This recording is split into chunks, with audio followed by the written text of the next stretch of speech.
जय श्री महाकाल, श्री शिवाय नमस्तुभ्यम। कैसे हैं मेरे प्यारे दोस्तों? आशा करती हूँ कि आप सब लोग अच्छे और स्वस्थ होंगे।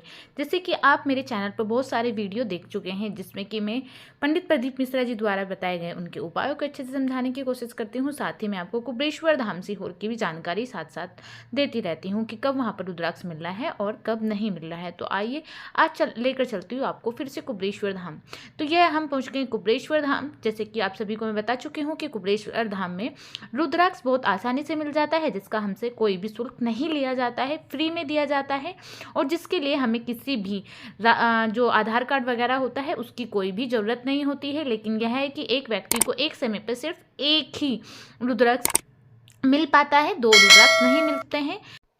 जैसे कि आप सभी देख सकते हैं कि कुबेश्वर धाम का बहुत ही सुंदर नज़ारा होता है। यहाँ का नज़ारा मनमोह लेता है और जो व्यक्ति एक बार यहाँ पर चला जाता है उसका यहाँ पर जाने का बार बार मन करता है। यहाँ पर बिल्कुल आपको इस तरीके से लगेगा लाखों लोग यहाँ पर डेली आते हैं। तो सबसे पहले मैं आपको दिखा दूँ, यह है कुबेश्वर धाम की केदार शिला, जिसकी पूजा यहाँ पर की जाती है। गुरुदेव जी ने कई बार अपनी कथा में बताया है कि जो भी व्यक्ति केदार शिला पर अपने हल्दी और सिंदूर के हाथ का छापा मार कर आता है, अगर किसी व्यक्ति को, किसी स्त्री को बच्चा नहीं होता है तो वह सिंदूर से और हल्दी से जब छापे लगाए, अगर किसी की शादी नहीं हो रही है तो उसकी बहुत ही जल्द शादी हो जाती है। अपनी मनोकामना की पूर्ति के लिए प्रार्थना भी साथ ही अवश्य करें। हो सके तो आप केदार शिला के लिए अपने घर से ही सिंदूर या हल्दी और चावल, थोड़ा सा जल अवश्य लेकर जाएं। अब मैं आपको लेकर चलती हूँ उस स्थान पर। यह वह स्थान है जहाँ पर हमारे जो कुबेश्वर महाराज है उनको स्थापित किया गया है। वहाँ पर उनकी जो मूर्ति है वह विराजमान है। साथ ही जो कल्लू जी महाराज है वह भी यहाँ पर ही विराजमान रहते हैं। यहाँ पर पूजनीय पंडित प्रदीप मिश्रा जी ने कोरोना काल में यहाँ पर जो कथा है वह यहाँ पर सुनाई थी।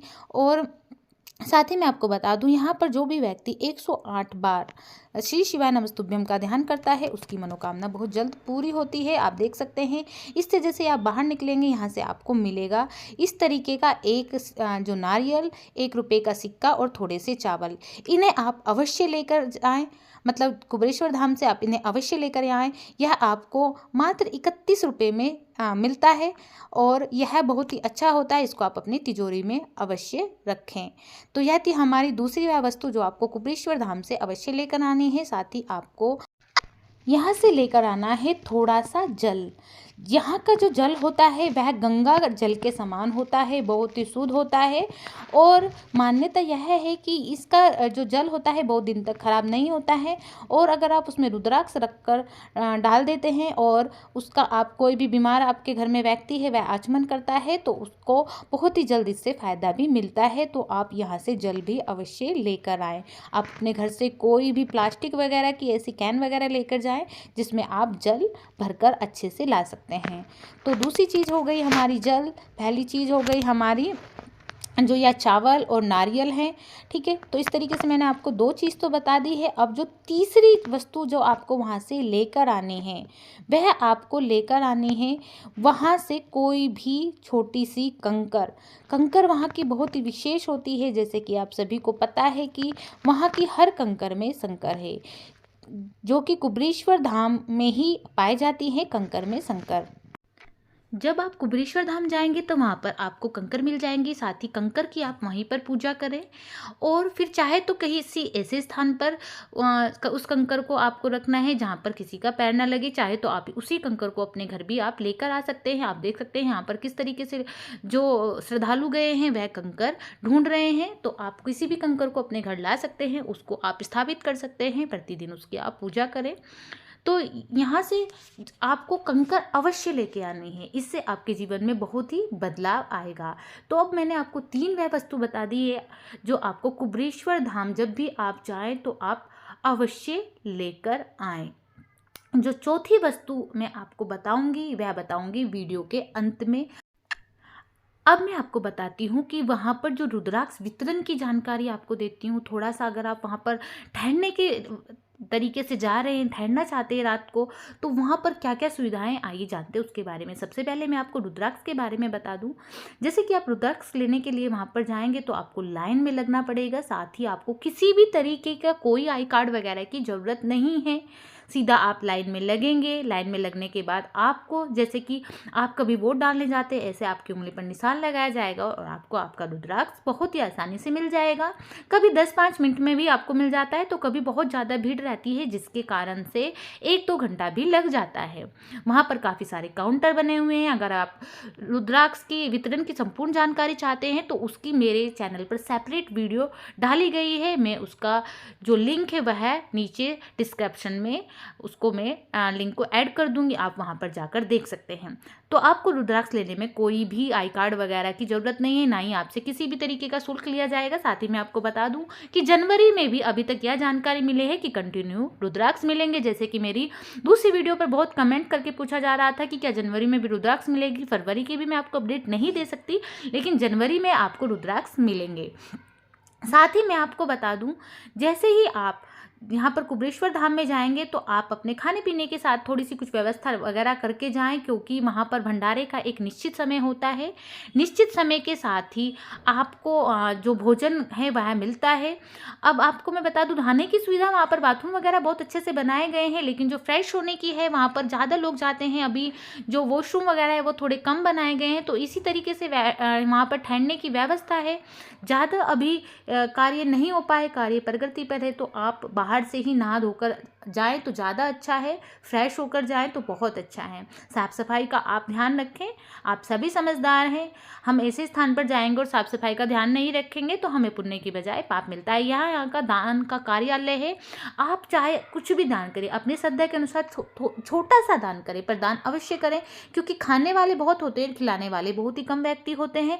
तो मेरा आप सभी से हाथ जोड़कर पर्सनली अनुरोध है कि जब भी जाएं तो दान अवश्य करें। इससे कुबेरेश्वर धाम में जो भी सुविधाएं वह दिन पर दिन बढ़ती जाएंगी। तो यहाँ की जो विठलेश समिति है उसमें आप दान अवश्य करें। चाहे तो आप गुप्त दान भी कर सकते हैं और चाहे तो आप अपने नाम के साथ भी कुछ दान कर सकते हैं। भोजन सामग्री वगैरह भी आप दान में दे सकते हैं।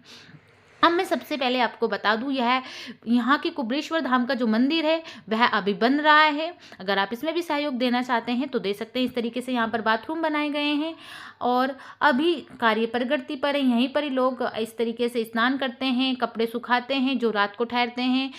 दूसरी चीज़ जो है, अभी सर्दियों का थोड़ा मौसम है, ठंड है, तो आप अपना जो भी कुछ कंबल वगैरह है साथ ले जा सकते हैं या बाहर ठहरने की सुविधा करें। साथ ही आप सोचें कि अभी आप दिन के दिन में ही वापस आ जाएं। यहाँ पर मैं आपको बता दूं, यह गौशाला है। इस तरीके से व्यक्ति वहाँ पर जाते हैं और गाय वगैरह को घास वगैरह भी खिलाते हैं अपने सामर्थ्य के अनुसार। गौशाला के लिए भी आप अवश्य दान कर सकते हैं। घास वगैरह अवश्य गाय को खिलाएं। अब मैं आपको यह स्थान दिखा रही हूँ, यहाँ पर पूजा की जाती है। और चौथी वस्तु यही है कि अगर आप यहाँ पर पूजा कर रहे हैं, धागा बांध रहे हैं, तो धागा अवश्य बांध के लाएं और अपने हाथ में कलावा वगैरह बांधे। अपनी जो भी आपकी मनोकामना है वह मांगे, पूजा अर्चना करें और फूल अवश्य लेकर आएँ। आप वहाँ का कोई भी फूल, कोई भी बेलपत्र अवश्य लेकर आएँ और अपनी पूजा के स्थान में आप अवश्य रखें। आपकी जो भी मनोकामना है, जो भी इच्छा है, जो भी आपकी इच्छा पूरी नहीं हो रही है, उसको ध्यान में रखते हुए आपको वहाँ पर पूजा करनी है।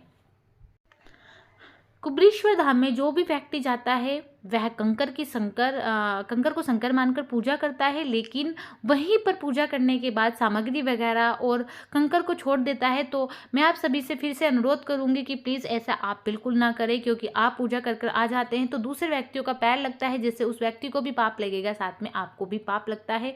तो आप ऐसा बिल्कुल ना करें। आप जगह जगह पर बैठकर पूजा ना करें, क्योंकि उससे बहुत ही अव्यवस्था होती है। अब यह वहाँ का मेन मंदिर है जो कि बन रहा है, बहुत ही सुंदर भव्य मंदिर बनने वाला है, लेकिन अभी कार्य प्रगति पर है, इसलिए इस मंदिर के दर्शन नहीं किए जा रहे हैं। बाहरी लोग वहाँ पर पूजा कर रहे हैं, अपनी मनोकामना के लिए प्रार्थना कर रहे हैं। रोज लाखों की भीड़ यहाँ पर जाती है और अपनी इच्छा से वहाँ पर जो भी उसकी मनोकामनाएं है उसकी पूर्ति के लिए भगवान कुबेरेश्वर महाराज जी से प्रार्थना करती है, मन्नत के धागे बांधती है। तो यह थी कुछ यहाँ की विशेष जानकारी। साथ ही अब मैं आपको बता दूं कि इस तरीके से वहाँ पर भीड़ लगती है, बहुत भीड़ होती है रुद्राक्ष के लिए, क्योंकि यहाँ के रुद्राक्ष का बहुत ही महत्व है। तो आप यहाँ से जब भी कुबेरेश्वर धाम सीहोर में जाएं तो रुद्राक्ष अवश्य लेके आएं।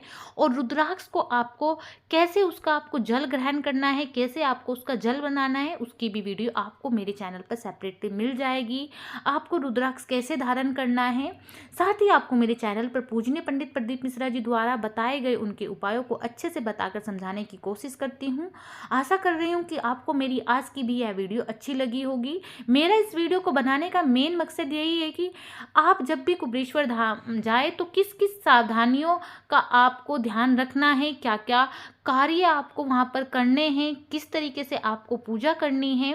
साथ ही अगर आप अभी भी आपको कहीं पर डाउट है तो आप कमेंट बॉक्स में पूछ सकते हैं, मैं उसका रिप्लाई अवश्य करती हूँ। मैं कभी भी किसी कमेंट को इग्नोर नहीं करती हूँ।